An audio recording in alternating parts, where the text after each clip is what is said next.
Biblia inasema tena habari njema ya ufalme wa Yesu Kristo itahubiriwa katika ulimwenguni wote. Lazima ihubiriwe katika duniani kote kuwa ushuhuda kwa mataifa yote. Inafaa kuwa ushuhuda kwa mataifa yote duniani. Hapo ndipo ule mwisho utakapokuja. Sasa sikiza, Yesu ameweka ujumbe wa mwisho uhubiriwe. Lakini swali ni je, ujumbe wa mwisho unafaa utoke kitabu gani? Tunaomba. Baba na Mungu tupendaye, jina lako litukuzwe. Tunakushukuru kwa wema na fadhili zako. Tunapoanza kupeperusha ujumbe wa tumaini katika maeneo ya Airview, Yesu jitukuze na ujidhihirishe. Hebu shikilia wana wako wa kike na wa kiume, watoto kwa vijana. Yesu zidi kutuonekania katika kila jambo. Historia dunia inapofungwa, Yesu tukuone jinsi ulivyo, ili tusije tukaamini ya kwetu, bali tuamini neno ambalo unatupatia Biblia takatifu tuongoze. Ni maana shida zimejaa duniani.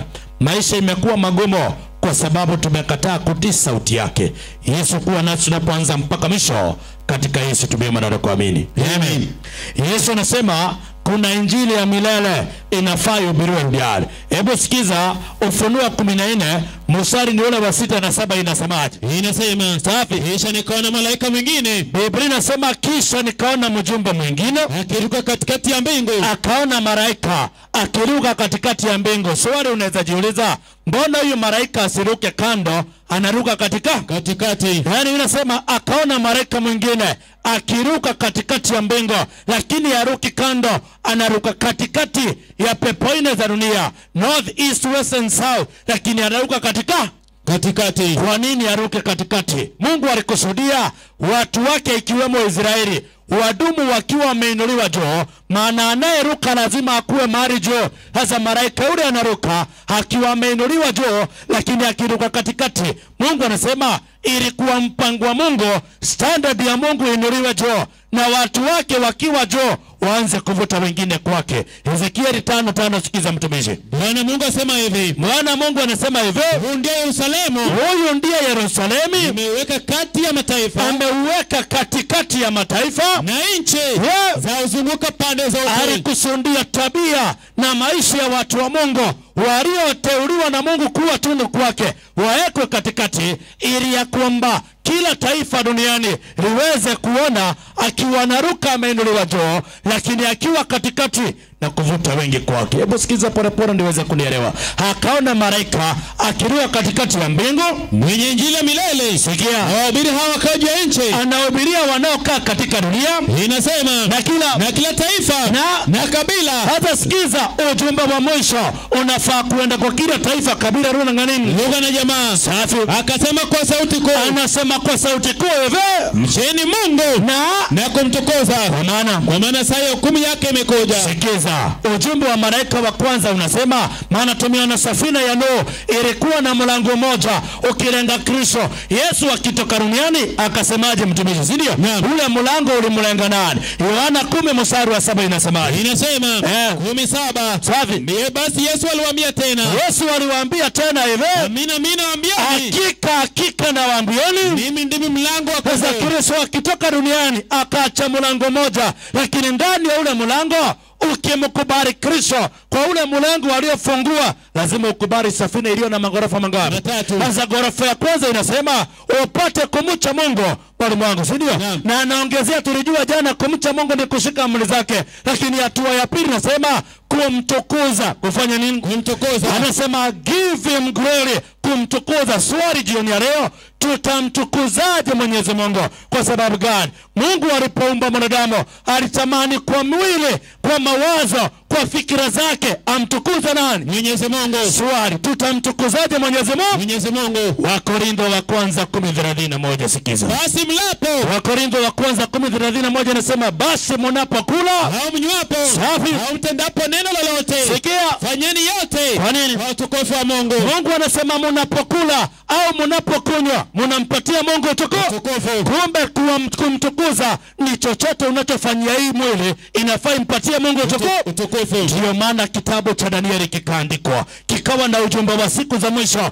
Yesu anasema hawezi rudi mpaka ujumbe huu uweze kueleweka. Mara alikusudia lazima watu waweze kumtukuza Mungu na kumpatia nini? Utukufu.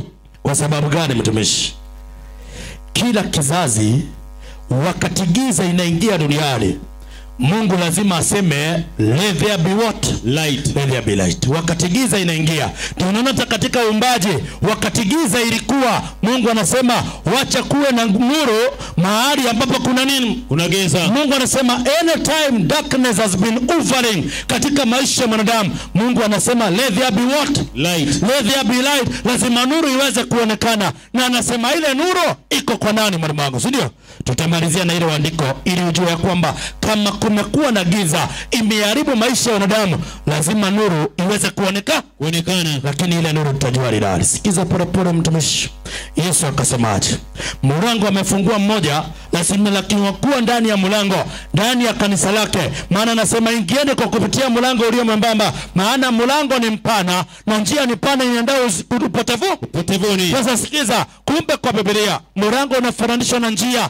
Yesu akafungua dini moja, imani yake duniani, lakini akasema ndani ya dini yake lazima pia kuwe na ujumbe wa kumpatia Mungu tukufu. Mathayo 24:14 mtumishi. Tena habari njema ya ufalme. Yesu anasema tena habari njema ya ufalme wake itahubiriwa katika ulimwenguni yote. Itahubiriwa katika duniani kote. Ushuhuda kwa mataifa yote. Hapo ndipo ule mwisho utakapokuja. Swali, habari njema ya mwisho Yesu inafaa kutoka kitabu gani? Mathayo 24:15. Basi hapo mtakapoliona chukizo la uharibifu. Yesu anasema hapo mtakapoona uasi duniani, lile lilonena nabii Danieli. Kumbe Kristo anakusudia ujumbe wa mwisho ili ueleweke. Kutoka kitabu cha Danieli 1 mstari ni ule wa kwanza inasemaje? Katika mwaka wa 3 wa kumiliki kwake Yoakimu mfalme wa Yuda, Nebukadneza mfalme wa Babeli alikwenda Yerusalemu kausuru. Alikwenda katika mji wa Mungu, mahali Mungu alikusudia ya kwamba watu wainuliwe, wavute mataifa. Bandara ya kuvuta mataifa,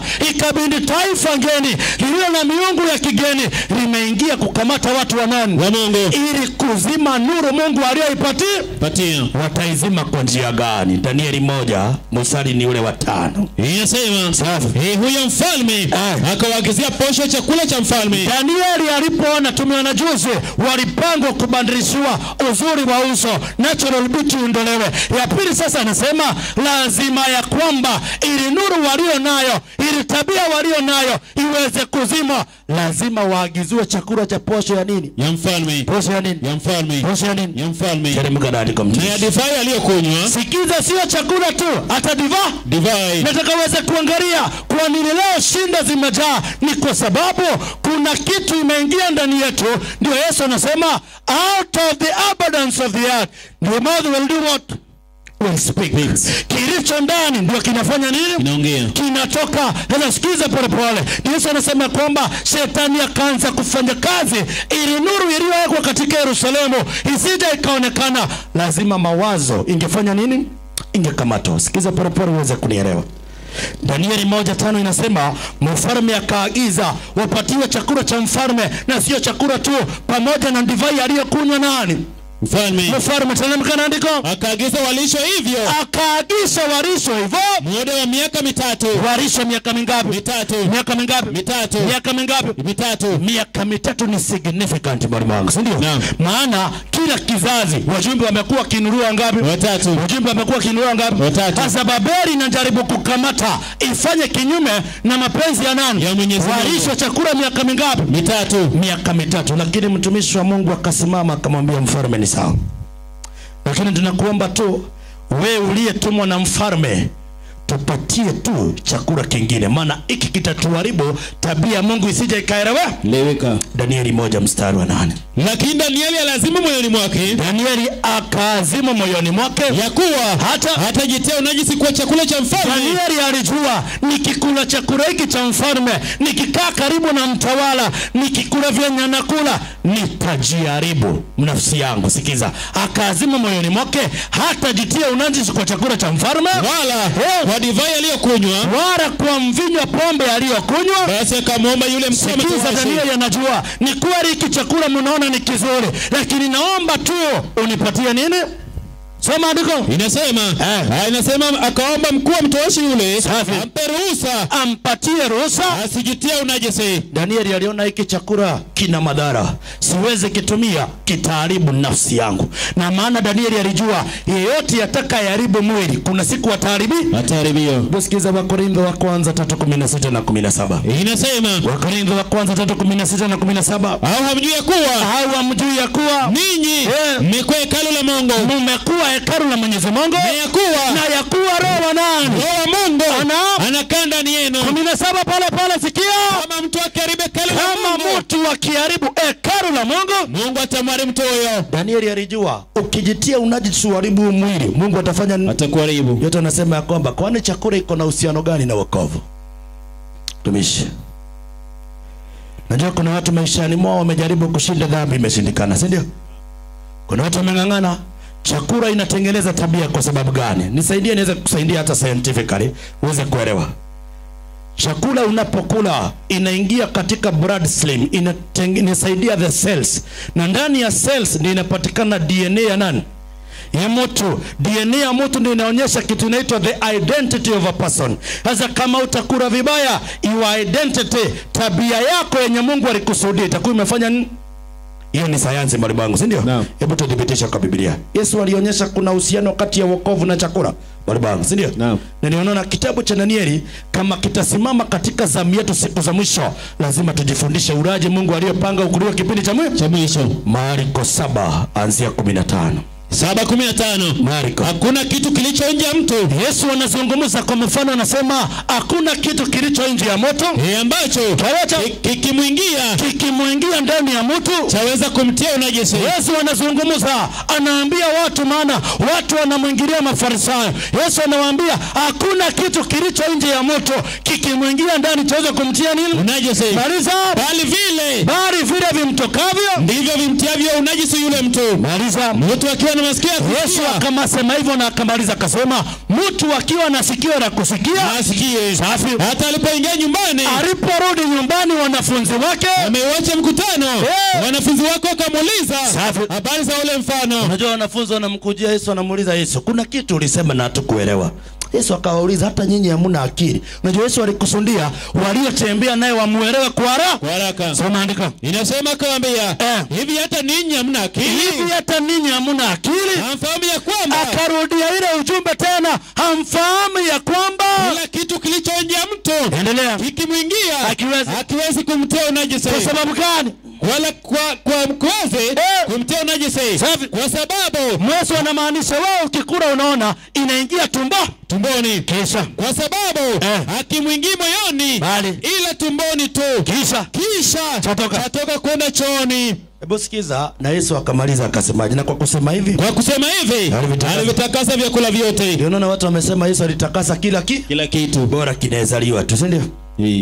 Lakini sikiza Yesu alimaanisha nini? Akasema kimtokacho baada ya kukula, kimtokacho mtu ndicho kimtiacho unajisi. Angalia madhara ya kutokula kwa mpango wa Mungu.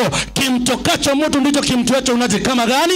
Kwa maana ndani ya mioyo ya watu, ndani sio nje, ndani ya mioyo ya watu kutoka mawazo mabaya. Inatoka mawazo mabaya, uasherati, inasema wivi, uaji, uzinzi, mambo mbaya, ukorofi, ila ufisadi, matukano.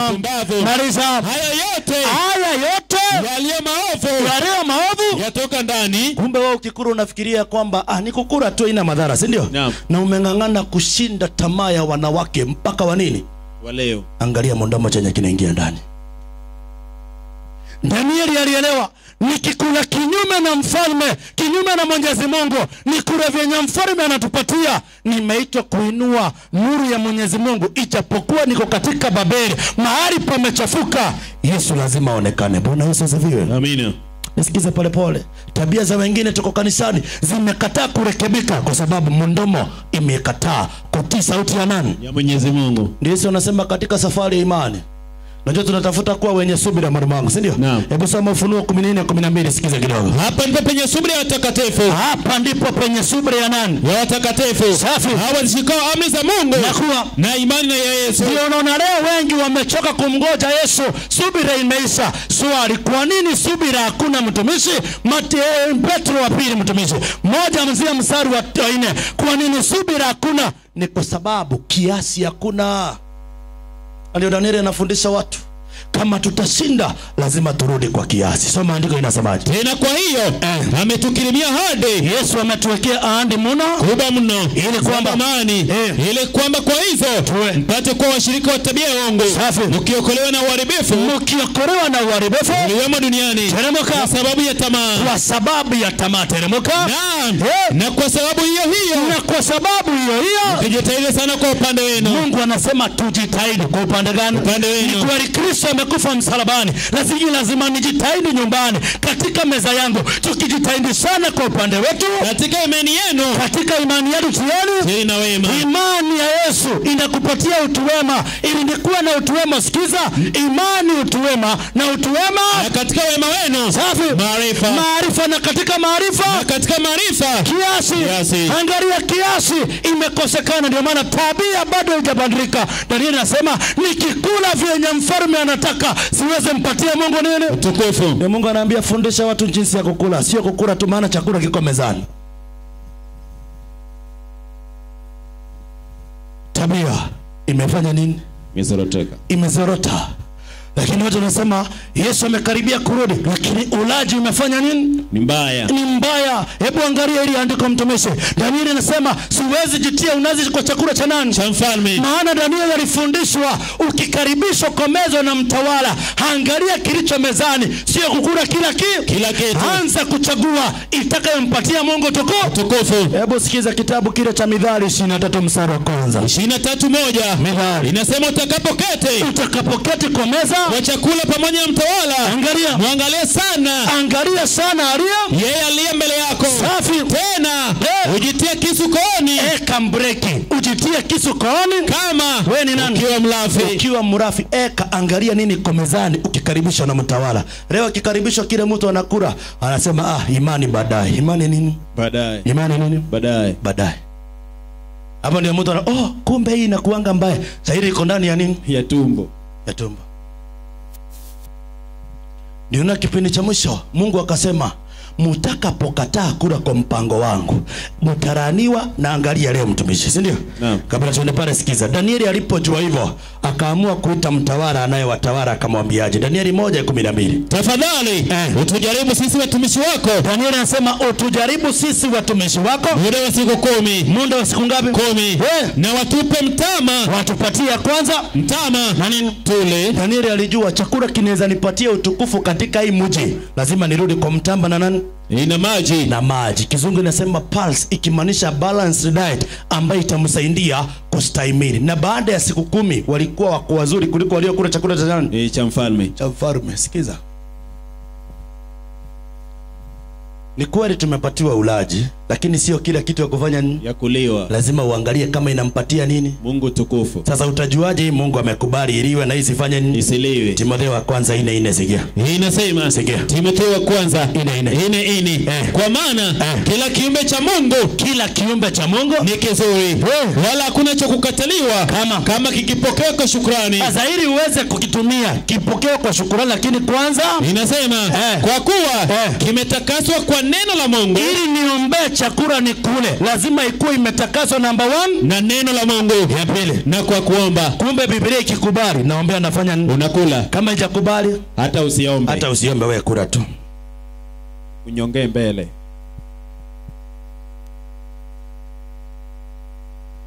Najua watu wameambiwa kila kitu Mungu ameumba kinafaa kufanya nini? Kuliwa. Unaona watu wanakula panya, wengine wanakula nini? Nguruwe, wengine tunakuja pole mtumishi, usiwe na haraka. Burukenge mtumishi, na wengine fisi. Ndio. Mungu anasema kikubariki na neno na kwa kufanya nini? Kwa kuomba. Neno ikitakasa, ombea ufanya nini? Ukule. Neno isipotakasa, usifanye nini? Usiombe. Maana hata hiyo maombi Mungu atafanya nini? Hatasikia. Wewe kula tu.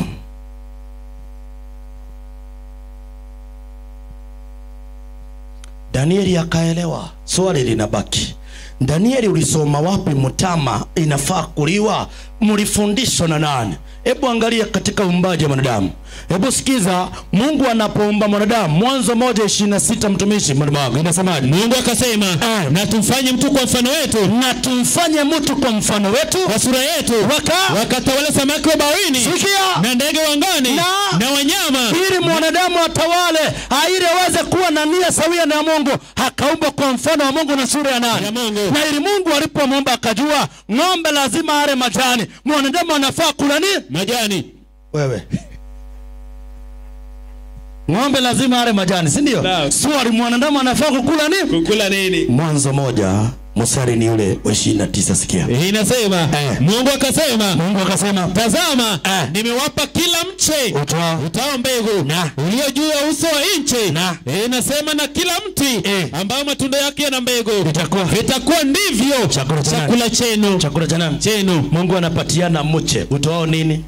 Utao nini? Mbegu. Unaenda pale unanunua mche unaotoa nini? Mbegu. Maana mbegu maanake inaonyesha ya kwamba kuna pia mazao inaonekana baadaye, inaitwa regeneration inaonekana, si ndio? Maana kama ina mbegu maanake ni ya kumaliza. Hebu angalia, akapatiana mche ulio na nini? Na mbegu. Mche wa kwanza unajua ni gani? Ni maragwe. Ya pili njahe, minji, dengu. Nyingine utajua nyumbani. Sikiza, kila mche utoao nini? Utoao mbegu. Na akaongezea maana mwanadamu, na akaongezewa kwa sababu gani? Mungu alijua huyu ameasi, si ndio? Mungu anamuongezea pia matunda, maana in the absence matunda imekuwa kabla hata hajaasi, si ndio? Hebu sikiza, Mungu akampatia pia matunda, lakini akasema tunda linafaa kuliwa. Ni tunda liko na nini? Ila mbegu. Liko na nini? Na mbegu. Leo matunda imejaa ina mbegu, ndio watu wanafyonza kuweka kwa nini? Kwa mwili. Swali, matunda ambayo ina mbegu ilitoka wapi? Mtumishi, unajua nilikuambia juzi shetani amekaa zaidi ya miaka 6,000 kwa hii dunia, si ndio? Sasa hizi ni kipindi amevaa kaptura, si ndio? Na umezaliwa nini? Juzi, si ndio? Sasa hizi shetani ndio kijana barobaro, anazipanga kwa kazi ya mwisho, si ndio? Shetani alipojua mwanadamu amepatiwa chakula kwa mpango wa Mungu, alifanya kazi gani, si ndio? Mungu alikuwa ameonya akaambia watu wa Mungu, msipotii na kusikiza sauti yangu laana itakuja, si ndio? Tunakuja kwa laana. Sikiza, shetani akaamua atabuni serikali kali duniani, aanze kuondoa watu kwa mpango wa nani? Wa Mungu. Na anaanza na watoto. Anaanza na nani? Na watoto. Walawi 26:22, sikia. Inasema, Walawi 26:22. Nami nitaleta wanyama wakali kati yenu. Mungu akasema msiponitii atainua wanyama nini? Wakali. Kwa Biblia unabii Danieli 7:17 kwa haraka mtumishi. Wanyama hao wakubwa walio wanne. Wanyama hao wakubwa walio wanne. Wafalme wanne watakao tokea duniani. Sasa ukisikia mnyama kwa Biblia anamaanisha serikali. Msipotii Mungu atainua serikali kali. Inasema kati yenu ambao watawanyang'anya watoto wenu. Target kubwa ya shetani inaanza na nani? Na watoto. Maana ndio kizazi kinachokuja, si ndio? Unaona leo watoto wanaanziwa, ndio ukiangalia sio kama kitambo mtoto anadungwa, vitu zimejaa kwa mwili, si ndio? Kwa sababu gani? Dunia imemliwa. Na kwa sababu uweze ndunga mtu mzima, si ndio? Unafanyia watu wazima nini? Maliza andiko. Inasema na kuharibu wanyama wao, na kuharibu wanyama wenu wa kufugwa, na kuwapunguza muwe wachache hesabu yenu. Shetani aliamua taharibu kila kitu, anaanza na wanyama. Ndio ukiangalia leo kuna njogoo mtumishi ameekwa akona wiki 3, lakini anapiga somersault kwa street ya nini? Ya Nairobi. Street ya nini? Ya Nairobi. Anangoja ingia kwa tumbo za nani? Za watu. Tumbo za watu. Wanyama wa kufugwa ili inasema ili kuwapunguza muwe wachache hesabu yenu. Mpango wa Mungu ni tuishi miaka mingi tukimpatia utukufu. Shetani ni kutupunguza ili tusije tukampatia Mungu nini? Utukufu. Ndio unaona tunazika vijana. Kijana amefika miaka 40 amefanya nini? Amekufa. Project iko sawa? Haina shinda, tutaendelea mali tumefika. Kwa hiyo sasa wewe tuendelee tu. Mungu alisema usiwahi kufa kabla ya wakati wa nini? Kabla ya wakati wako. Kuna watu wanakufa, Mungu inaandika huyu amejiua, amecommit nini? Suicide kupitia ulaji. Mhubiri 7:17 sikia. Inasema Mhubiri 7:17. Inasema usiwe muovu kupita kiasi. Usiwe muovu kupita kiasi. Wala usiwe mpumbavu. Maliza. Kwani Mungu anauliza kwani ufe kabla ya wakati wako? Mbona uziko kabla ya wakati wa nani? Wakati wako. Unaona leo kitambo tulikuwa watu wanafikisha miaka yao wanalala kwa amani. Leo watu hata venye wanakufa kwa hospitali, mtu anang'ang'ana na kifo, sitaki kufanya nini? Kufa.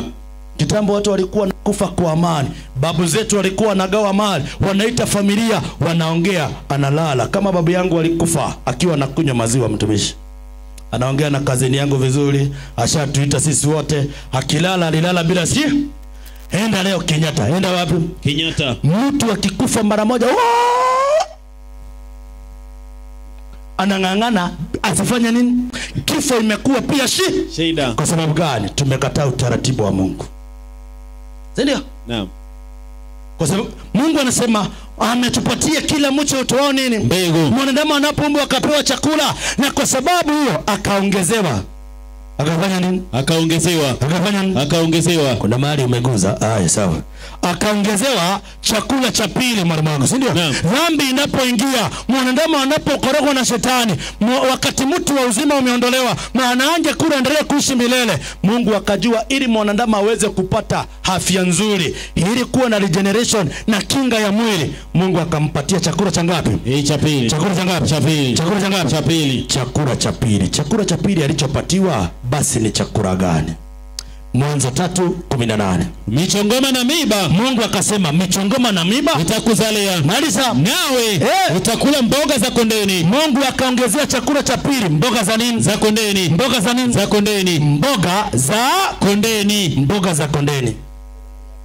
Mboga za kondeni, si ndio? Akasema wewe michongoma na miba itafanya nini? Itakuzalia. Miraa, bangi na nini itamea duniani, lakini kula peke yake nini? Mboga za kondeni. Mboga za kondeni ikupatie vitamin. Chakula cha ngapi? Cha pili. Danieli alielewa. Lakini leo mtumishi unapata mtu anatafuna kila kitu, matawi kama mbuzi. Alafu akitafuna halsa inaanza kufanya nini? Kuingia. Ndio maana Mungu alikuwa amesema usiwahi toa pesa yako kununua kitu ambacho sio chakula. Ambayo sio chakula. Mbiginji sio chakula, miraa sio chakula, sigara sio nini? Chakula. Isaya 55 mstari wa 2. Kwani kutoa fedha kwa ajili ya kitu ambacho si chakula? Mungu anauliza mbona utoe pesa kununua kitu ambacho si chakula? Na mapato yenu na mshahara unaopata kwa mwindi kwa kitu kisichoshibisha, kitu ambacho hakishibishi, mbona utoe pesa kununua kitu ambacho sio nini? Chakula. Sio chakula. Sigara sio chakula, hata uvute sigara paketi 4 lazima utafute ugali ufanye nini? Ukule. Ndio unaona leo watu wanalia ulcers kwa sababu gani? Anytime natafuna kitu, mawazo inaambia tumbo anza kumwaga acid ya kusiaga chakula.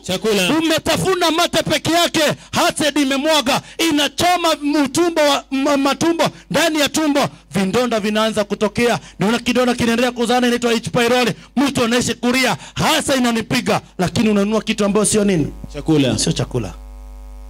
Danieli alielewa hawezi patia Mungu tukufu kwa chakula cha nani? Cha mfalme. Ni maana mpendo nataka uweze kunisikiza. Danieli akasema lazima turudi kwa chakula Mungu alichotupatia.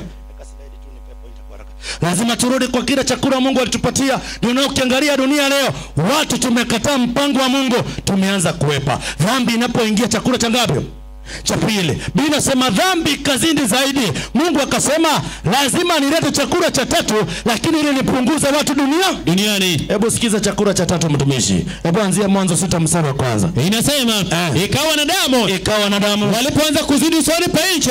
Inasema na wana wa Mungu uzao wa Sethi. Wana wa Mungu uzao wa Sethi walizaliwa kwao. Wana wa Mungu waliwaona hao binti za wanadamu. Uzao wa Sethi na uzao wa Kaini ukaanza kuingiliana. Sikia, inasema waliona binti za wanadamu ya kuwa ni wazuri, wakajitwalia wake wote. Wakajitwalia wake. Biblia inasema walipoingiliana, mbegu iliyo safi na iliyo mbaya, uzao wa Sethi na wa Kaini walipoingiliana, dhambi kazini, Mungu akagairi mbona aliumba dunia. Hebu soma kitabu cha Mwanzo 6:5. Bwana akasema, inasema Mungu anazungumza na Nuhu, anamwambia Nuhu hivi, Bwana akasema, Bwana akaona ya kuwa maovu ya mwanadamu ni makubwa duniani, na kwamba kila kusudi analofanya mwanadamu, analowaza moyoni mwake ni baya tu siku zote. Mungu alipoona hivyo akaambia Nuhu, jenga safina. Mwanzo 6:16. Sikia, uifanyie safina mwangaza, ukamaliza juu ya kiasi cha mkono moja. Inasema ukatia mlango wa safina. Mungu akaambia Nuhu, nataka ujenge safina, lakini hiyo safina anza kuhubiria watu. Nuhu akahubiri muda wa miaka 120 akiambia watu, "Okai, ingieni kwa safina, dunia inamalizwa na maji." Akinanzama anaambia Nuhu, "Hapana, wewe ni mwenda wazimu, maana mvua haijaifanya nini? Haijaonyesha." Nuhu akahubiri, wakaingia kwa safina. Watu walipokataa, akaenda kwa wanyama. Mungu akamwambia Nuhu, enda ambia wanyama, ingiza wanyama 7 walio safi na wawili wasio safi. Mwanzo 7:1. Sikiza.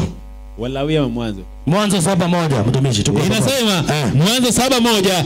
Inasema Bwana akamwambia Nuhu, Mungu akamwambia Nuhu, ingia wewe na jamaa yako, ingia wewe na familia yako katika safina, kwa maana nimekuona wewe mwenye haki. Nimekuona wewe peke yako mwenye haki mbele zangu katika kizazi hiki. Katika wanyama hao wote walio safi ujitwalie 7. Akamwambia, maana ukiingia kwa safina hakuna mboga, hakuna mche, hakuna nini mtumishi, hakuna pia maji. Chukua wanyama walio safi ngapi? 7. Maana dunia inaenda kumalizwa. In the absence of grains na in the absence of vegetables, you can consume the fresh animals. Ndio? Naam. Sikiza, wanyama walio safi, angalia. Akachukua walio ngapi? 7. Wakaingia ndani ya safina. Mvua ikanyesha kwa siku 40 mchana na usiku. Iliponyesha wamekaa kwa safina siku 150. Hiyo ni miezi 5, si ndio?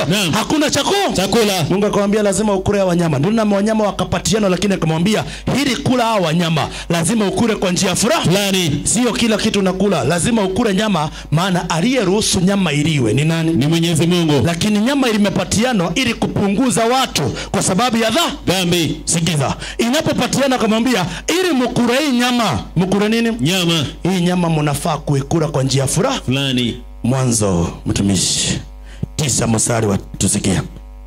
9:3 inasema kila kiendacho kilicho hai kitakuwa chakula chenu. Inasema kama nilivyowapa mboga za majani, kadhalika nawapeni hivi vyote, bali nyama pamoja na uhai. Mungu akasema nyama pamoja na uhai, yani nini? Damu yake usifanye zile. Mungu akasema usiwahi kula nyama ya damu ya nani? Ya mnyama. Swali sasa lilikuwa libaki, watapikaje nyama wakule bila kukula damu ya nani? Ya mnyama. Ndio naona Mungu akapatiana utaratibu wa kupika nini? Kupika nyama. Sikiza, kitu ya kwanza ikuwa iliwe kwa nyama ni damu ya mnyama. Ndio unaona kutoka Adam mpaka Nuhu hawajai kula nyama. Nyama ilikuwa ni chakula cha shamba, na ndio unaona waliishi miaka ngapi? Miaka mingi, si ndio? Lakini kutoka Nuhu, kwa sababu ya ijapokuwa chakula ikuwa nzuri ya mwili wa mwanadamu, Mungu alipatiana, maana alitamani tu baada ya pale muda kidogo wataitumia. Maana inaitwa an emergency diet, imekuja kwa sababu ya dhambi, dunia imemalizwa na nini? Na maji. Ndio unaona kutoka Nuhu, kwa sababu ya dhambi, ndio unaona ya kwamba wakaanza kuzaliwa watu ambao miaka ni kidogo na wakaanza kupungua kwa kimo. Ndio ukiangalia leo madhara ya dhambi. Ukiona mtu ni mfupi, hata mimi ni mfupi mwalimu wangu, si ndio? Maana inasema Nuhu Adam aliyeumbwa alikuwa futi ngapi? 18, si ndio? Lakini sisi ni wafupi kwa sababu ya madhara ya nini? Dhambi. Madhara ya dhambi na uraji mbaya. Ndio unaona kama Yesu atakawia kurudi, atakawia kurudi, mtoto atakayezaliwa atakuwa kiasi gani? Mtungi ya maji. Kibuyu ama mtungi. Madhara, si ndio? Sasa Mungu akasema hapa, mtakapokula nyama, kula nyama lakini usikule damu, na akaongezea kitu ya pili. Walawi 3 mstari wa 17. Inasema 3:17. Kitabu ni kile cha Walawi.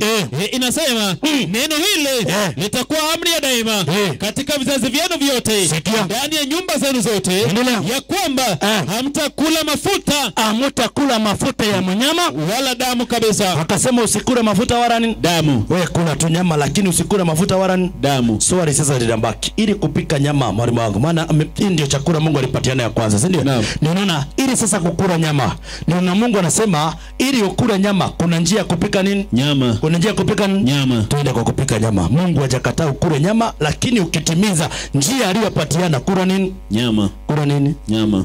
Hebu tuende kitabu cha Ezekieli mtumishi, jinsi ya kupika nyama. Ndio Danieli anafundisha watu.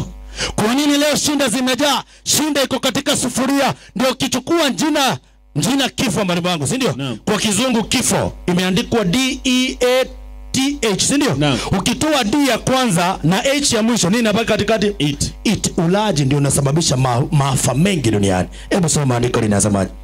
Ezekieli mtumishi 24 anzia mstari wa 3. Inasema ukawatungie methali nyumba ya kuasi, ukawaambia Bwana Mungu asema hivi. Akasema mkiamua ulaji wa nyama, Mungu anasema hivi, teleka sufuria, chukua sufuria kubwa, liteleke, ukatie maji ndani yake. Eka sufuria ndani ya makaa ama ndani ya gas, eka maji ndani ya sufuria, vikusanye vipande vyake ndani yake. Alafu mnyama aliyechinjwa kusanya vipande vyake ndani yake. Naam. Kila kipande chema. Kila kipande nini? Chema. Sio kila kitu inafaa kuliwa kwa mnyama akichinjwa. Maana kuna pati zinastore uchafu ambao unaingia ndani ya mwili wa mwanadamu, inakuwa madhara. Mungu anasema kila kipande chema. Inasema paja ya kwanza. Ya kwanza ilikuwa iliwa ni nini? Paja. Ya pili bega. Ya kwanza paja. Ya pili bega. Ya kwanza paja. Ya pili bega. Unakula paja na bega, hizo vitu zingine matumbo nini kwato zinazikwa. Unakula paja na nini? Na bega. Leo watu wanakula mpaka ngozi na mkia wa ng'ombe. Mpaka maini.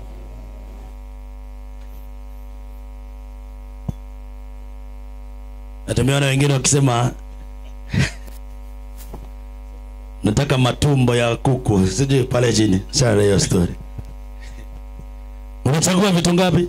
2. Ya kwanza paja, ya pili bega. Ukichagua unaweka wapi? Maliza andiko hapo juu. Inasema jilijaza mifupa iliyochaguliwa. Unaweka ile mifupa ndani ya sufuria iliyo na maji inachemuka. Sasa unaanza kupika nyama. Sikiza utaratibu wa nyama ili kutoa damu na mafuta. Maana damu imebeba uhai wa mnyama na haifai kuingia ndani ya mwili wa nani? Mwanadamu. Maana damu yote ikiingia, chochote ambacho kinatoka nje hakikuwa chako, inahota the DNA. Manake tabia yako itaanza kuharibika. Nisikize pole unapokula chakula, angalia Mungu amesemaje. Hii project na iache mchezo. Haya, angalia. Unaweka ndani nyama, si ndio? Sasa ikiwa inachemuka pale, unafanya aje? Ezekieli 24 mstari wa 10. Tia kuni nyingi. Eka kuni nyingi kwa ile nyama. Uchochee moto. Safi. Itokose nyama sana. Safi. Fanyiza mchuzi mzito. Unapika nyama itokose sana, fanyiza mchuzi mzito. Mifupa ikateketee. Unapika nyama, ukishika nyama na mfupa inafanya nini? Inaachana. Lakini mpaka pale nyama ijafanya nini? Ijaiva. Chukua hatua ya pili ya kupika nyama. Inasema kisha letia juu ya makaa yake. Hiyo nyama ikiwa imepikwa hivyo imeachana na mfupa, iweke juu ya nini? Ya makaa. Iweke juu ya makaa. Ingia process ya tatu sasa, sikia. Ikiwa tupu ile pate moto. Na shaba yake. Nyama iko na vitu 3 ambazo hazifai kuingia ndani ya mwili wa mwanadamu. Ya kwanza inaitwa shaba yake, iteketee. Ya kwanza kuna madini inaitwa shaba, imeharibu mwili wa mwanadamu, iteketee. Uchafu wake yeyushwe. Uchafu uyeyuke. Na kutu yake iteketee. Hizi vitu 3 hazifai kuingia ndani ya mwili wa mwanadamu. Ilikuwa utaratibu wa upishi wa kukula nini? Nyama. Ili usikule mafuta na nini? Damu. Lakini mwingine mara moja inakuwa nini? Inaingia ndani ya nini? Tumbukiza. Ndio unaona hata makuhani kwa hekalu waliambiwa nyama kama haijatokosa haifai kufanya nini? Kuliwa. Ndio makuhani ilikuwa inatokoswa, maana nyama ikitokoswa hivi imekuwa chemusho ama kaanga, hiyo ni mbichi, maanake itakuwa na madhara katika mwili baadaye. Yona wana wa Samueli wakangoja nyama bandara ipikwe hive, wakaitisha ikiwa ijafanya nini? Wakasema tunataka nyama imeokwa, hatutaki nyama imechemshwa kwa mpango wa Mungu. Walipokula tamaa ya mwili ikainuka, wakaanza kufanya uasherati ndani ya hekalu la nani? La Mungu. Moto wa Mungu ukawalamba. Ulaji. Naona leo kuna mtu anang'ang'ana yetu, jirani akienda kazini unanyemelea mke wa jirani. Ulaji. Tabia umeshindwa kuacha dhambi ni kwa sababu ya ulaji mbaya. Yesu anasema fundisha watu, kinachoingia ndani ya mwili kinasababisha matokeo mabaya ya dhambi. Ndio Danieli anaambia watu, siwezi jitia unajisi na chakula cha nani? Cha mfalme. Mungu akaongezea, sio hiyo peke yake, hata wanyama wakuliwa. Sio kila mnyama alikuwa afanye analiwa. Mnyama hakuwa anafanya analiwa. Hakuwa analiwa. Mtumishi, songa una interfere na waves ya hii point mbali huko. Kuja hivi ama ukuja hivi, wewe ndio utajiamulia. Asante. Mungu akasema sio kila mnyama alikuwa afanye aliwi. Akasema kuna wanyama wa kuliwa na wenye wafai kufanya kuliwa. Maana ukikula vibaya madhara ni mengi. Mtumishi, niona leo kansa imekuwa kishinda kubwa. Wengi wanakoa, unafikiria mtu amenunua redio kwa nyumba, kumbe ni kikohozi imejaa kwa nini? Kwa kifua. Kwa kifua. Akikoa unafikiria ni sabufa kwa nyumba, si ndio? Angalia madhara ni kwa sababu gani. Mtumishi, kwa haraka, kitabu cha Walawi 11 anzia mstari wa 3. Inasema kila mnyama, Mungu anasema kila mnyama mwenye kwato katika miguu yake, aliye na kwato amepasuka miguu, mwenye kwato katika miguu yake, mwenye miguu ya kupasuka kate, safi, mwenye kucheua na anayecheua, maliza, katika yawani, ndiyo mtakao wala. Mungu akasema hao mnafaa kuwala, lakini pamoja na hayo wanyama hawa, Mungu akasema kuna wanyama wafai kuliwa. Wanyama hawa hamtawala katika wale wenye hamtawala milele katika wale wenye kufanya kucheua wa kwanza, na katika wale walio na kwato, safi, ngamia. Mungu akasema mnyama wa kwanza najisi afai kuliwa ni nani? Ngamia. Maliza. Inasema ngamia kwa sababu yuacheua lakini hana kwato, yeye ni najisi kwenu. Mungu akapiga marufuku ngamia, wewe mfuge lakini usimkule, si ndio? Eka sauti huko kwa ikuje hapa. Kuna watu ukiangalia leo, watu kwa sababu ya ulaji, Mungu amependa sema ngamia asiliwe, ndio mnyama peke yake atoangi jasho. Atoangi nini? Jasho. Atoangi jasho. Maana nyama yake na maziwa ni mchafu. Lakini fika asubuhi para Isili saa 2, gari imetoka na udhisa na maziwa, watu ndio wanaweka kwa mwili, alafu ndio wamejaa. Ndio unaona leo chemist ni mingi na hospitali kuliko nini? Hoteli, si ndio? Naam. Maana ni biashara ya kukamua watu. Ngamia Mungu akampiga marufuku. Lakini leo angalia, ukienda pale Limuru kuna hoteli imeandikwa hoteli ya wangamia. Anaitwa nani? Ngamia. Yaani huyo anasema hapa ndio kuna supu ya nguvu za nini? Za kiume, si ndio? Unaenda kunywa supu ya ngamia. Supu ya nini? Ngamia. Supu ya ngamia. Angalia.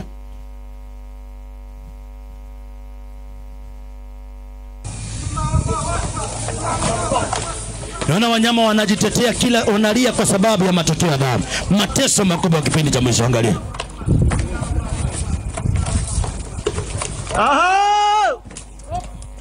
Mungu akapiga marufuku ngamia asifanye nini? Asiliwi. Mnyama wa pili kwa haraka, mtumishi. Inasema na wibari. Wibari ni yule panya mkubwa anaitwa kaswele. Na wibari kwa sababu yeye ucheua lakini hana kwato, yeye ni najisi kwenu. Mungu akasema mtu asiwahi kula panya. Walawi hapo 11:22. Soma kwa haraka. Inasema 29. Safi. Inasema tena katika vitu vile ile tambavyo kuna wanyama wafai kuliwa. Kuna wale kumbe, kuna watu kumbe ukinyesha ndio kitoweo ya ugali zinaitwa zile. Soma hiyo andiko kwanza, mtumishi. Inasema hivi ni najisi kwenu. Safi. Kicheche, panya na mjomba kaka. Acha ziko huko utasema mpaka nyumbani. Mjomba kaka, mjomba dada, yote iko hapo chini. Mungu akapiga marufuku asifanye nini? Akasema panya asifanye nini? Asiliwe. Lakini angalia kipindi cha mwisho, shetani ameonyesha watu chochote Mungu ameumba kinafaa kufanya nini? Kuliwa. Angalia. Tunakula panya na akauai. Alafu niambie dunia inaenda wapi? Con nào nãy bỏ vô trước trời. Nó lớn nhiều á. Quay đàng hoàng nha. Coi tao nhúng nước mắm mày đụng má mày quấy mặt tao làm chi? Tao đưa lên thì mày cứ theo nè. Làm nè. Ngon nè.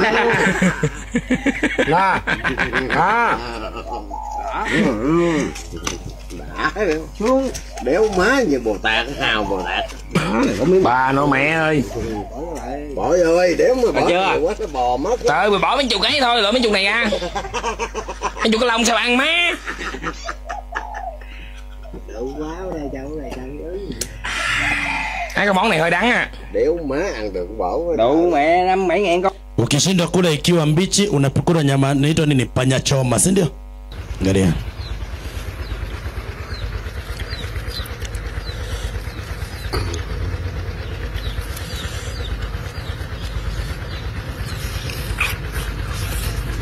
Sindio? Naam. Yesu anasema ukiona hivi jua kwa nini tabia imezorota. Kwa nini dunia ukiangalia kila mahali ni shinda. Chakula kimeharibiwa. Yesu anasema mpango wa Mungu sio, unajua watu wanafikiria tukijengewa nyumba tukae mahali moja ndio mpango wa nani? Ni maendeleo? Ni maendeleo. Sikiza mpango wa Mungu ni gani? 24:27 Mithali. Inasema, sikia, tengeneza kazi yako, jifanyizie kazi yako huko nje. Jitengeneza kazi yako huko nje. Safi. Jifanyizie kazi yako tayari shambani. Mungu anasema fanya mambo yako maendeleo huko nje, jifanyizie kazi yako tayari shambani. Ukiisha fanya, jenga nyumba yako. Imesema ujengewe nyumba ama ujijengee? Ujijengee. Mahali unakaa unaweza lima kama ni mboga, unajua hii ni mimi nimelima, ina madhara ndani ya mwili wa nani? Wangu. Lakini leo najengewa.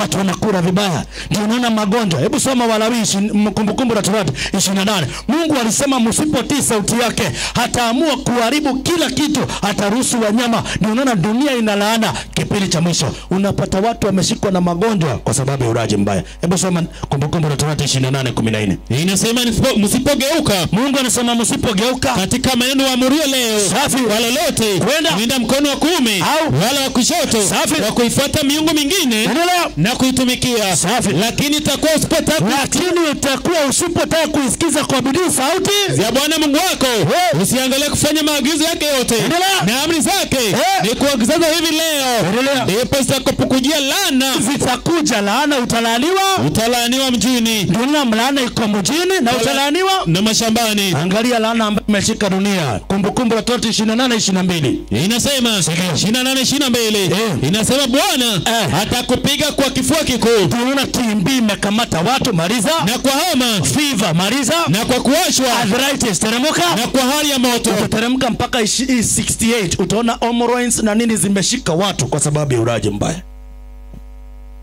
Turudi kwa mpango wa Mungu kama Danieli ndio tuweze kuokolewa. Rudi katika shamba, kula vyenye Mungu alikusudia. Ni unaona hata leo roho wa Mungu anaondoka mjini. Mbona kuonyesha kwa nini roho wa Mungu hayuko mahali? Unajua watu wanafikiria roho wa Mungu amejaa kwa salamu. Ndio unaona salamu ni vita na vifo akila mahali. Hakuna mahali kuna amani. Aswa mijini hakuna amani kwa sababu gani?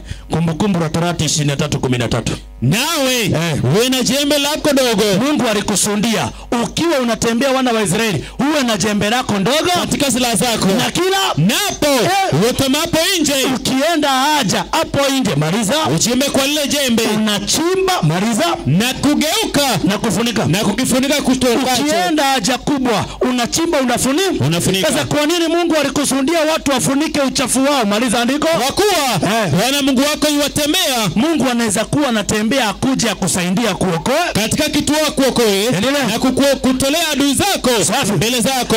Kwa hiyo na kiwe kitakatifu kituo. Mungu anasema kiwe kitakatifu nyumbani mahali unakaa, asije akaona kitu kwako, asije akaona uchafu wako kisichokuwa safi akageuka na kukuacha. Kumbe ilikuwa makosa watu kukaa na uchafu wao ulio watoka haja kubwa, maana Mungu anaweza kuja awaache. Leo watu wanakaa mahali siwe njiko, ukitoka hivi siwe imefanya nini? Umekanyaga. Mungu wako Mungu alienda kitambo, ni roho wa shetani anatawala. Choo kwa nyumba. Kuna mtu leo anatoa mtu pampas anatupa hapo kwa nyumba, acha nilale naye. Uchafu. Ndio anasema fundisha watu jinsi na namna ya ulaji, maana kipindi cha mwisho shetani ameamua. Leo watu wanakula, angalia vitu zinaliwa duniani. Angalia, mwenye akula mpaka chura na asikia vizuri. Ôi không?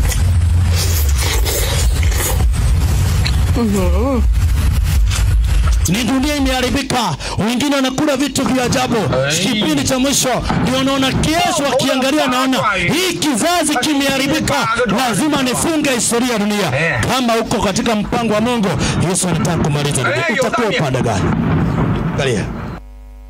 Unaona Mchina anakupikia mbwa choma, bat choma, si ndio? Nyoka choma. Hatuna muda kuweka hizo video zote, mtumishi masaa imeenda. Mchina na ukatili wake, mbwa akiwa waya anampika nyumbani, si ndio? Angalia.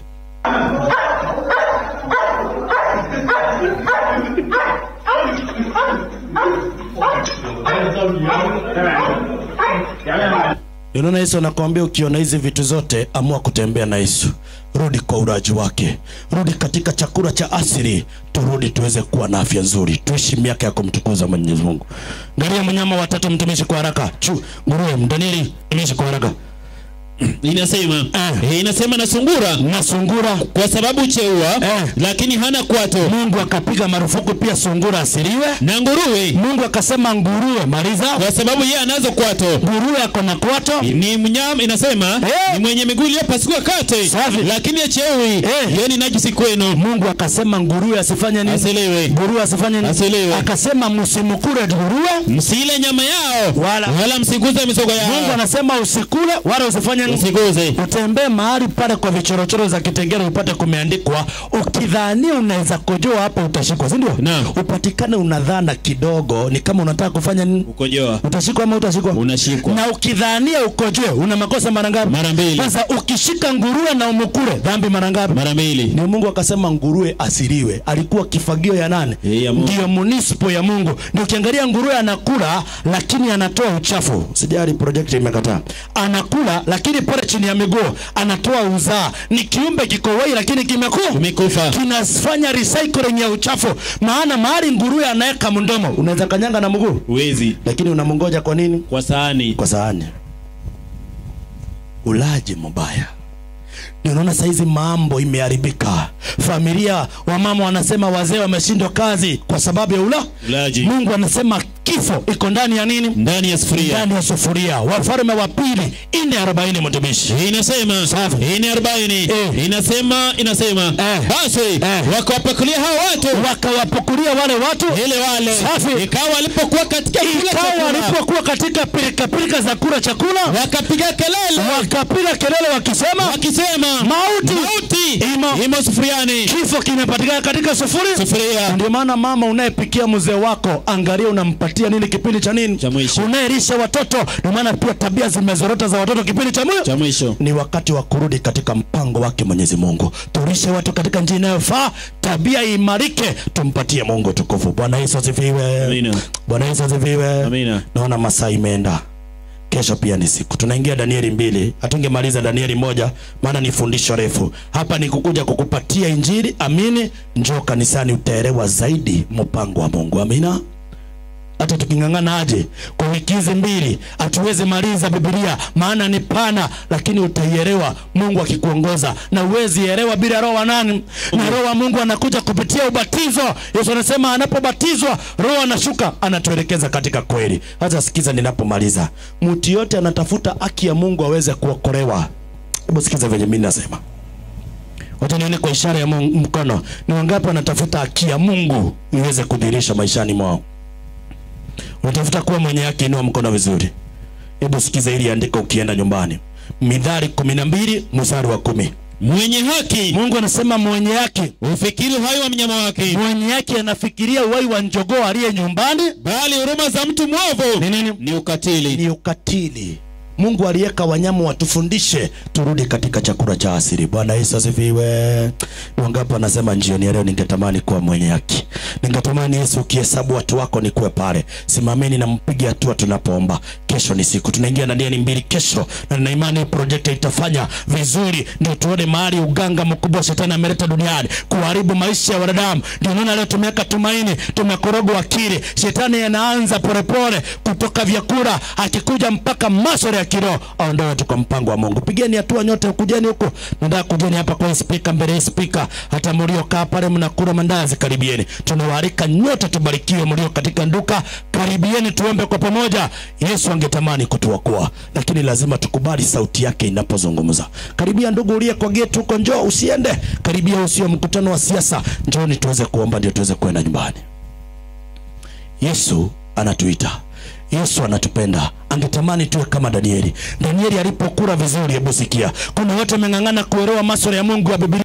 Wamengangana wakue, wahubirie watu, wafanye hii kazi, wafanye kama mhubiri fulani, wafanye kama Yesu. Lakini sikiza, Danieli anasema alipokula vizuri, akapatiwa hekima na maarifa ya mbingu na akamuelewa Mungu vizuri. Danieli 1 mstari ni ule wa 17.